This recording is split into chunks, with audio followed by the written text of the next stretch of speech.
Baik, bismillah. Assalamualaikum warahmatullahi wabarakatuh. Perkenalkan, nama saya Mursawan dengan NIM S11214 dari jurusan Teknik Informatika Fakultas Teknik Universitas Haluoleo. Nah, pada kali ini saya akan menjelaskan materi terkait mata kuliah pengetahuan pola yang dimana pada video kali ini saya akan menjelaskan terkait dengan subpoint terkait building complex model using the functional API. Jadi kita nanti akan membuat atau membangun semua model yang kompleks, tetapi kita menggunakan functional API-nya. Nah, di sini sebagai salah satu contoh yang nantinya itu digunakan non-sequential neural network atau ini biasa disebut dengan wide and deep neural network. Nah, neural network architecture ini biasa sudah diperkenalkan pada tahun 2016 melalui penelitian oleh Heng Zicheng begitu. Nah, ini sebenarnya terhubung secara keseluruhan ataupun juga beberapa bagian. Ini dimulai dari inputan, kemudian output layernya begitu. Nah, nanti gambarnya dapat kita lihat pada 10-14. Nah, sebenarnya arsitektur ini memungkinkan kita untuk dapat membuat sebuah neural network gitu, kemudian nanti dia akan membaca atau belajar dari sebuah pola yang sangat mendalam begitu. Dan juga nanti kita akan maksudnya di sini si modelnya dapat membuat rules yang sangat sederhana begitu. Nah, secara counter sebenarnya MLP ini dapat membaca atau dapat belajar dari secara keseluruhan data begitu melalui alur yang telah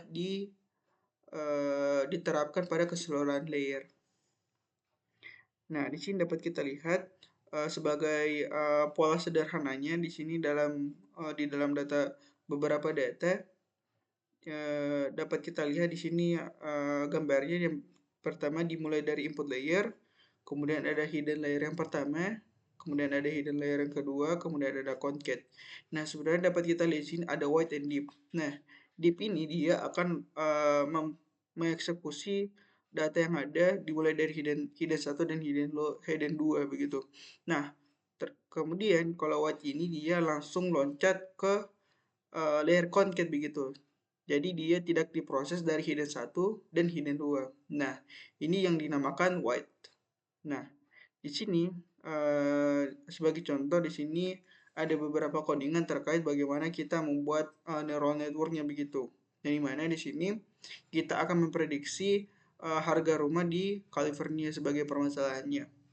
Nah, yang pertama di sini kita buat variable input, kemudian juga di sini kita import library class dengan layer inputnya, kemudian shape atau bentuk sebagai parameternya. Di sini extrain data latinnya, kemudian kita shape lagi dan kita ambil data latinnya begitu.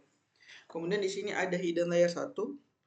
Kemudian kita sama seperti ini pada input layer, kita import juga kerasnya, layer dense-nya. Di sini layer dense-nya kita untuk parameternya di situ 30. Kemudian untuk fungsi aktivasinya adalah relu.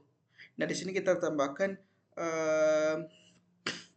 parameter input begitu. Kemudian pada hidden layer 2 juga di sini sama halnya dengan yang ada pada hidden layer 1. Kemudian di sini kita dibuatkan lagi variable concat. Nah, di mana di sini dia mengimpor juga library class. Kemudian di sini ada function concatenate dengan di dalamnya juga ada parameter input dan hidden layer 2. Nah, sebagai output layernya di sini dapat kita lihat dia import juga library class. Kemudian di sini parameternya adalah satu yang nantinya kita akan mencoba untuk memprediksi harga rumah yang ada di California. Dan di sini dapat kita lihat dibuatkan lagi variable model, kemudian kita import library class-nya, kemudian kita panggil si modelnya yang di dalamnya ada parameter inputs dan output. Nah, lanjut. Di sini yang pertama kita mencoba untuk membuat si inputan objek begitu. Nah, di sini kita akan mencoba untuk bagaimana nanti membuat spesifikasi begitu dari inputan modelnya. Nah, ini termasuk dari bentuk maupun tipe datanya. Kemudian si model juga ini sebenarnya mempunyai multiple input, jadi dia punya inputan ganda begitu. Nah, kemudian nanti kita bisa urutkan. Nah, lanjut di sini kita membuat dense layer dengan 30 neuron. Kemudian dengan fungsi aktivasinya adalah relo. Nah, lanjut. Kemudian kita buat lagi si hidden layer yang kedua begitu dengan menggunakan fungsi aktivasi yang sama. Nah, sebagai catatan nanti dia akan bisa lanjut ke output layer yang ada pada hidden layer yang pertama. Nah, kemudian kita buat lagi variable atau layer concatenator. Nah, ini sebenarnya bisa kita gunakan sebagai sebuah layer begitu, function layer.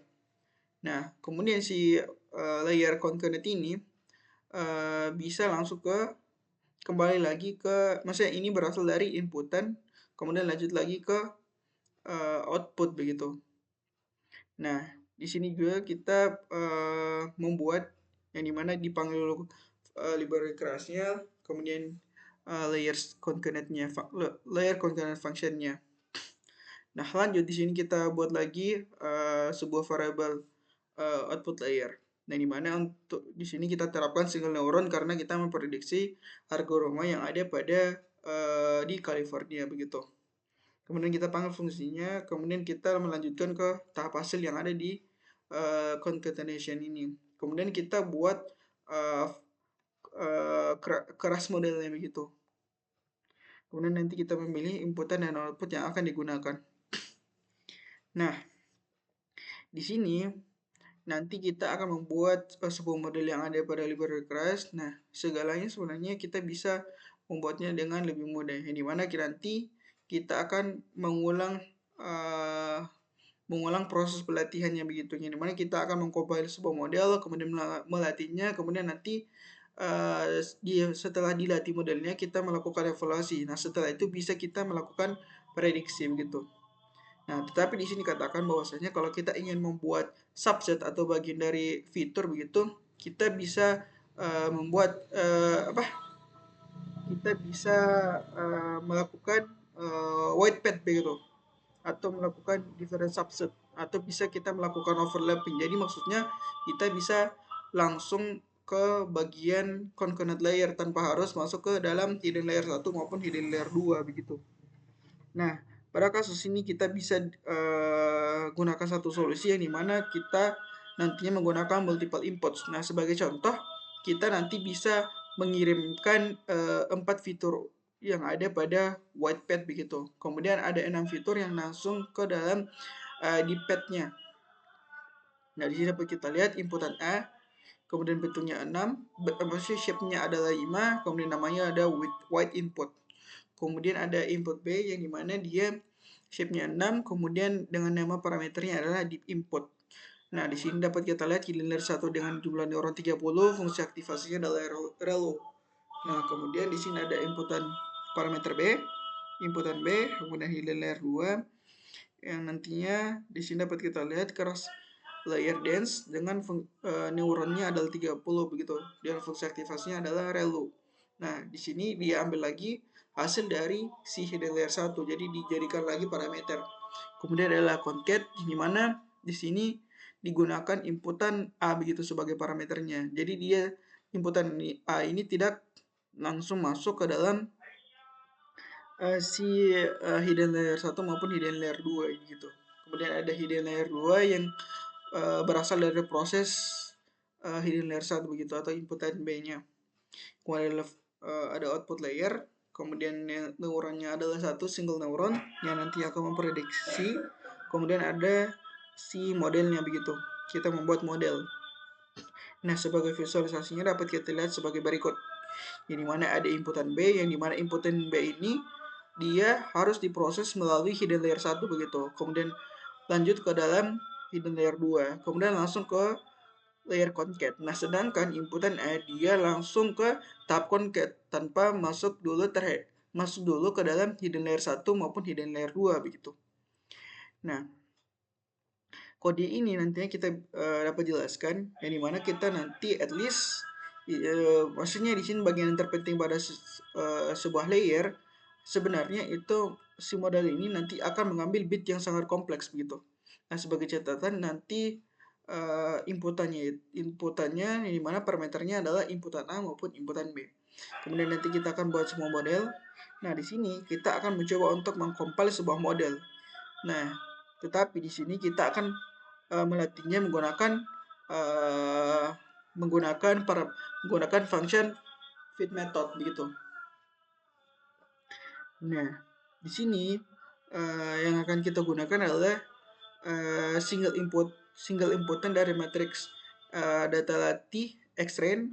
Nah, kemudian kita lanjut ke dalam matriks yang dimana parameter yang ada di dalamnya adalah xtrain A dan xtrain B. Nah, masing-masing mempunyai satu inputan. Kemudian di sini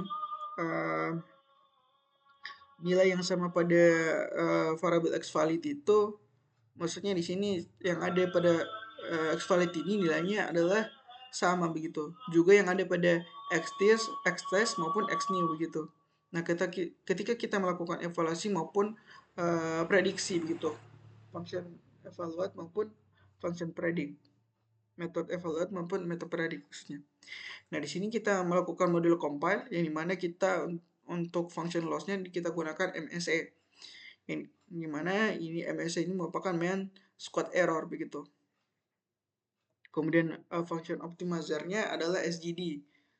Kemudian learning rate-nya di sini dapat kita atur. Kemudian di sini dibuatkan lagi xtrain A maupun xtrain B.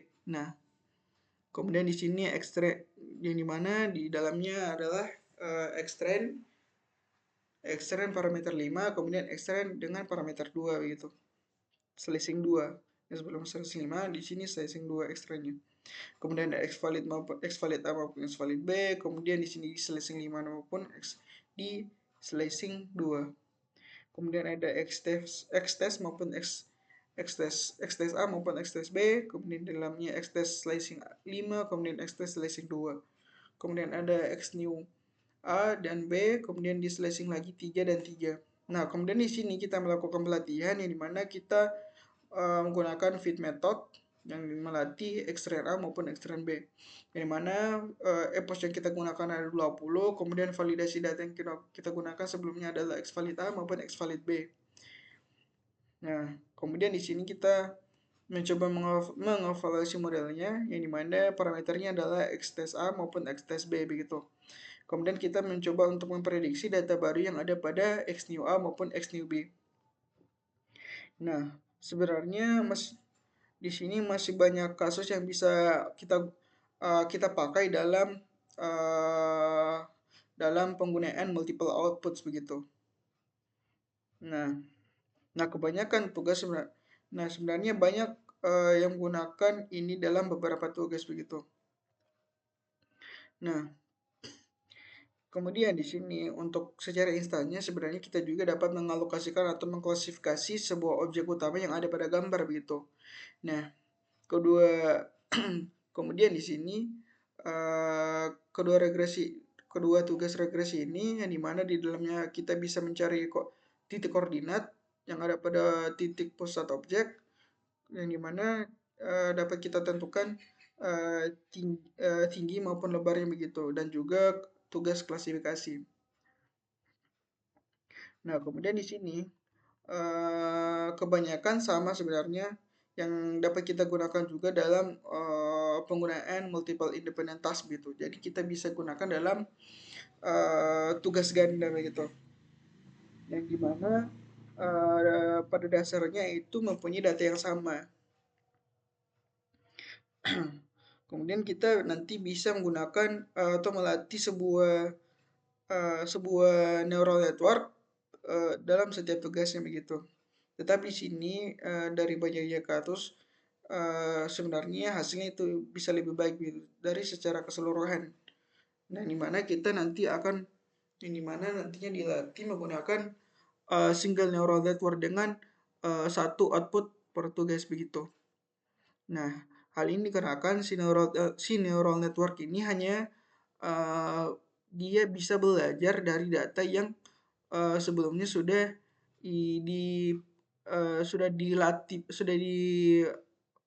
divisualisasikan begitu, atau dilihat bagaimana tugasnya. Nah, sebagai contoh, sebenarnya kita bisa melihat performa dari si multitask klasifikasi ini dalam sebuah gambar, sebuah gambar buka, yang dimana nanti kita akan menggunakan satu output untuk mengklasifikasikan seseorang berdasarkan ekspresi wajahnya, entah itu senyum maupun kaget. Nah, kemudian di sisi lain juga sebenarnya ada beberapa kasus yang menggunakan regularization teknik begitu, yang dimana nanti dia akan meredus atau mereduksis overfittingnya begitu. Kemudian dia akan merubah si modelnya berdasarkan ability begitu. Kemudian akan generalize lagi begitu. Nah, untuk contohnya sebenarnya kita juga dapat menambahkan auxiliary output dalam neural network arsitekturnya. Jadi di sini untuk memastikan underlying pada bagian neural networknya ini sebenarnya neural network dapat belajar dalam sesuatu yang useful begitu. Nah, tanpa relying on the rest of the network begitu.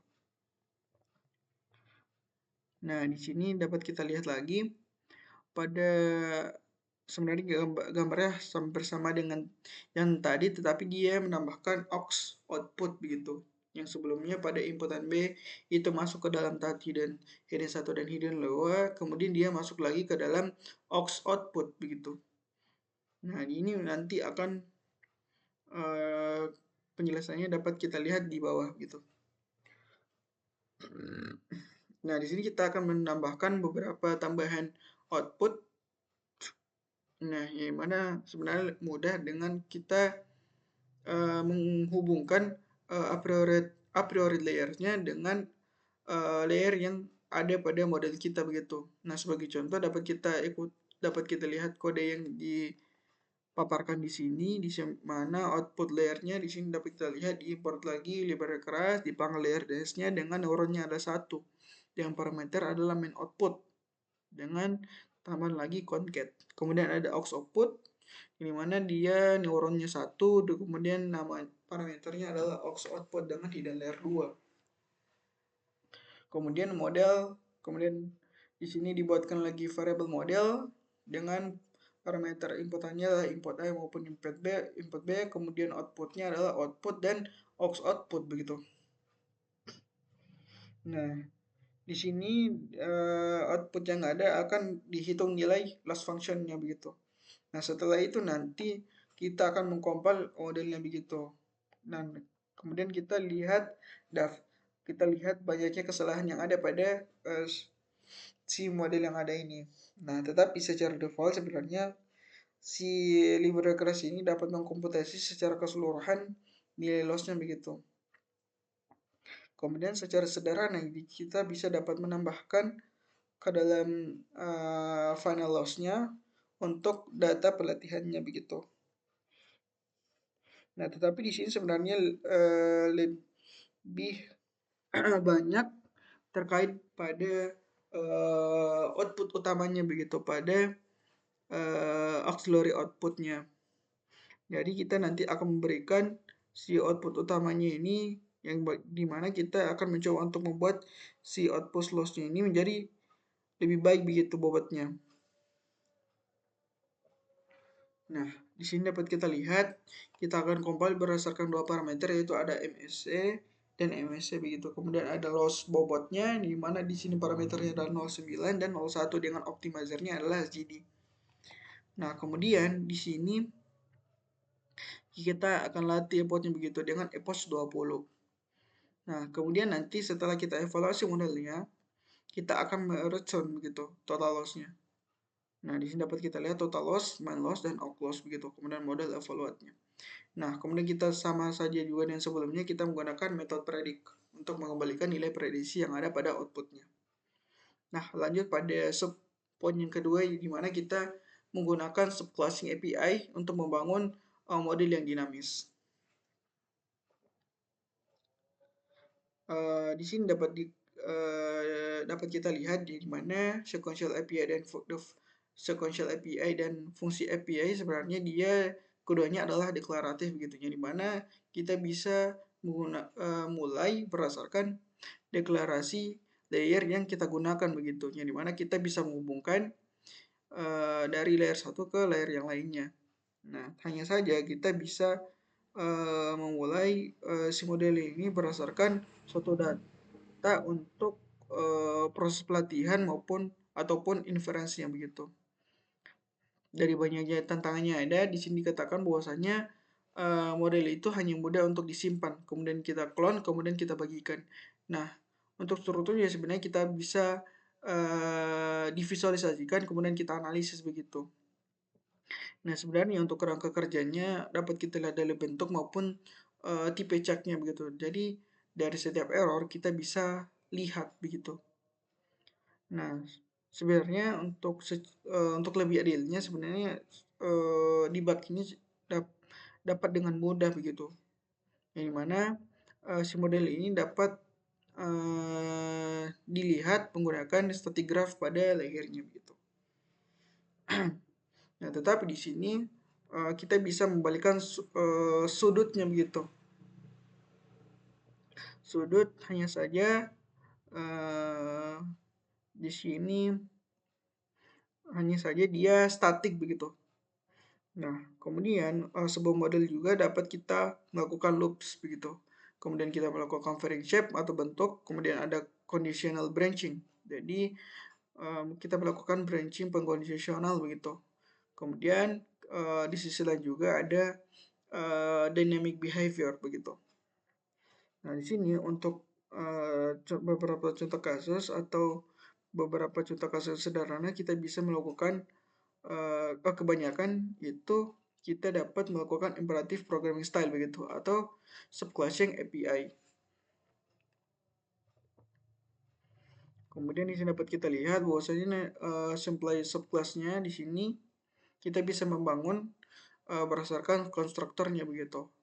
Kemudian kita lihat performa dari komputasinya dengan menggunakan call method. Nah, sebagai contoh kita membuat sebuah instan yang mana dia akan mengikuti wide and deep model yang sebelumnya kita jelaskan. Nah, kemudian nanti dia akan memberikan persamaan model. Nah, salah satunya nanti kita akan membuat dengan functional API. Nah, di sini dapat kita compile, kemudian nanti kita akan evaluasi data terakhir, nanti kita akan membuat prediksi.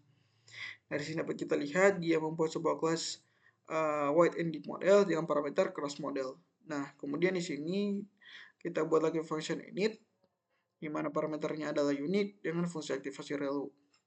Kemudian ada hidden layer 1, hidden layer 2, kemudian ada main output atau output utama, kemudian ada aux output dengan single neuron. Kemudian di sini ada function call yang mana parameternya adalah inputan, yang di dalamnya input A, input B dengan hidden layer 1, hidden layer 2, ada concat, main output dan aux output. Kemudian dilakukan lagi return pada output utama dan aux output, main output. Nah, di sini sebagai contoh sebenarnya kebanyakan menggunakan functional API begitu. Nah, tetapi di sini kita terkecuali tidak bisa membuat kata di sini we don't need to create the input. Jadi kita di sini tidak bisa membuat inputan begitu. Hanya saja kita bisa menggunakan inputan argumen dengan memanggil method call-nya. Nah, di sini kita akan membagi beberapa layer. Nah, kemudian di dalamnya nanti kita akan menggunakan juga call method begitu. Nah, perbedaan besarnya di sini dapat kita lihat bahwasanya kebanyakan itu kita hanya dapat menggunakan call method begitu. Kemudian kita melakukan looping dengan if statement juga. Nah, kemudian di sini dia menggunakan low level TensorFlow operation. Ini nantinya dia akan sesuai dengan keinginan kita, nanti batasnya kita dapat tentukan sendiri. Nah, di sini nanti pada bagian chapter 12 kita nanti akan bisa membuat sebuah API eksperimen dengan ide kita sendiri nanti. Nah, kemudian di sini sebenarnya dia extra flexibility. Jadi sebenarnya dia sangat fleksibel begitu dalam sebuah pembiayaan begitu. Jadi modal arsitekturnya dia kita gunakan nanti itu dia call method begitu. Jadi keras ini dia tidak bisa kita lakukan inspect. Jadi dia tidak bisa kita simpan maupun clone. Ya, di sini ketika kita melakukan summary method, dia akan memperlihatkan atau memvisualisasikan list layernya begitu, atau list layer-layer apa saja yang telah kita buat. Nah, di sini tetapi dia tidak memberikan informasi terkait bagaimana setiap layer ini terhubung gitu dari satu sama lain.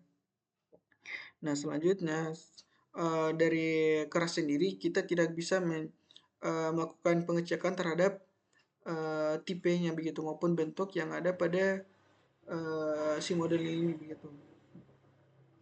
Nah, tetapi di sini kita sebenarnya pada pembuatan keras ini, pada library keras ini dia ada kemungkinan kita bisa membuat kesalahan begitu dengan mudah.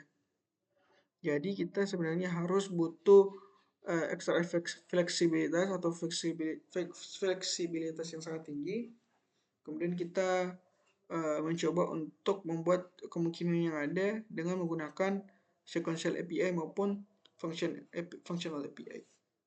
Nah, kita lanjut ke dalam subpoint yang ketiga yang mana temanya adalah shaving and restoring model. Nah, di sini ketika kita menggunakan sequential API maupun functional API, kita nanti akan menyimpan hasil latih model kerasnya begitu. Ini mana di sini kita buatkan lagi sebuah model ini mana sebelumnya adalah kelas model sequentialnya, kemudian kita compile dan kita latih. Dan yang terakhir kita melakukan model save di mana jenis filenya adalah H5 begitu. Nah, di sini pada keras dia menggunakan HDF5 begitu sebagai formatnya untuk menyimpan model arsitekturnya begitu. Nah, ini termasuk setiap layer hyperparameternya. Kemudian nilai yang ada pada keseluruhan model parameternya pada nilai yang ada pada nilai parameter yang ada pada modelnya itu yang ada pada setiap layer juga akan disimpan.